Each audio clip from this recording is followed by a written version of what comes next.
did my case study on Italy, and Italy is now officially known as the Italian Republic. And so the formation of the Italian state that we know today began in 1861, and it began with the unification of the peninsula, the peninsula of Italy, under the House of Savoy, and then it actually grew into the Kingdom of Italy. So originally, Italy was a monarchy, and it had a parliament elected under limited suffrage. And then the country actually fell into dictatorship towards the end of World War II and beginning of World War II under Mussolini. And then once Mussolini was overthrown, Italy became a republic in 1946. So the geography of Italy. So Italy is in a pretty central location to southern Europe and the Mediterranean Sea. And because of this, it offers plentiful sea access, especially for fishing, trade, travel. So it's really easy to get to Italy, and trading was very easily in Italy because it's mostly surrounded by water, and it has so many southern European states so close to it. It also has a lot of rivers that run through Italy, so there's always an abundance of fresh water, and there was always easy accessing for fertile land when it came to farming. Something that was that's kind of bad about the geography of Italy is that it does have a lot of mountain ranges, and although mountains do provide their own defense, it's kind of hard to enter Italy with these mountains. And also another bad thing about the geography is that the peninsula itself is so narrow that there's not a lot of land. So it's kind of hard to expand or grow or maintain a lot of stuff because it's so narrow. So the next we have a few important timeline things for the political development. So in 1796, northern Italy was conquered by Napoleon and was made part of the French Empire. In 1805, Napoleon declares the Kingdom of Italy, which starts its monarchy and everything. And then in 1814, Napoleon is defeated and Italy is divided into small states. In 1861, the Kingdom of Italy is established. And then in 1922, Mussolini and the fascist government takes control of Italy altogether. And then in 1925, Mussolini is named dictator. And then in 1943, Mussolini loses power and Italy surrenders to the Allies. This was kind of after World War II. And then in 1946, the Italian Republic is formed. So a little key historic event from the timeline was the formation of the Italian Republic. So on June 18th, 1946, the Italian Republic was formed. So a little more about this. In the final phases of the World War II, the monarchy who had been in power kind of tried to save the monarchy. King Victor Emmanuel III, he tried to save it, and he nominated his son to be the lieutenant of the kingdom, and the king promised that after the end of the war, the Italian people could choose its own government. But in 1945, the Allies advanced and were supported by the Italian resistance movement and defeated the fascist government.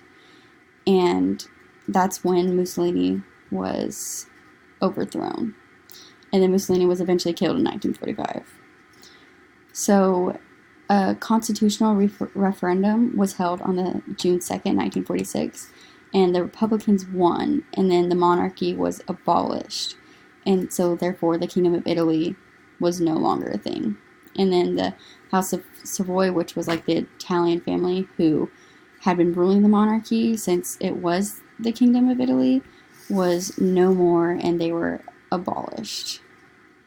And then the peace treaty, which came after World War II, which was signed in Paris, and which was between Italy and the Allies of World War II, was signed.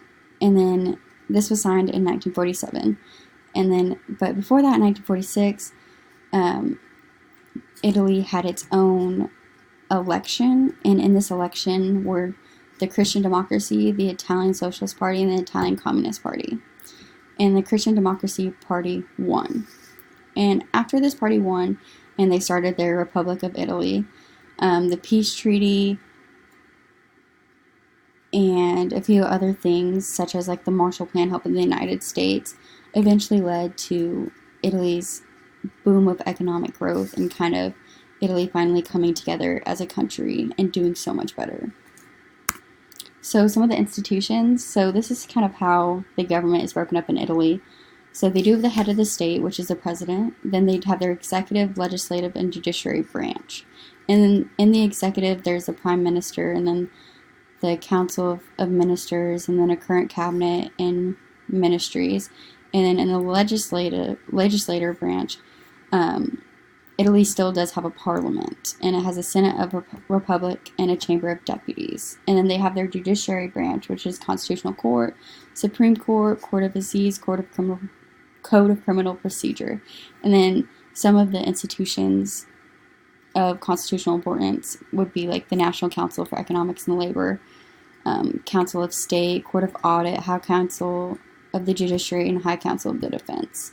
So Italy does have its own constitution, and specifically from the constitution, it states, Italy is a democratic republic founded on labor. Sovereignty belongs to the people and is exercised by the people in the forms and within the limits of the constitution. So Italy is a democratic republic, and so things still do rely on the people. So it's no longer a monarchy. People have the right to vote.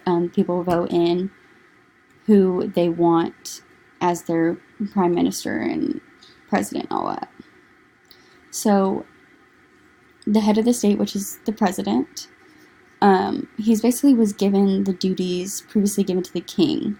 So he serves as a point of connection between the three branches and the lawmakers, and he appoints the executive and is the president of the judiciary. And similar to the U.S., he's also like the commander-in-chief in the time of war. And the president is elected for 7 years by parliament. And the parliament is a bicameral system, which consists of the Senate of the Republic and the Chamber of Deputies. And this is elected every 5 years. So the president right now is Sergio Mattarella, and then the prime minister is Giuseppe Conte. And then the key thing to remember that Italy is a democratic republic.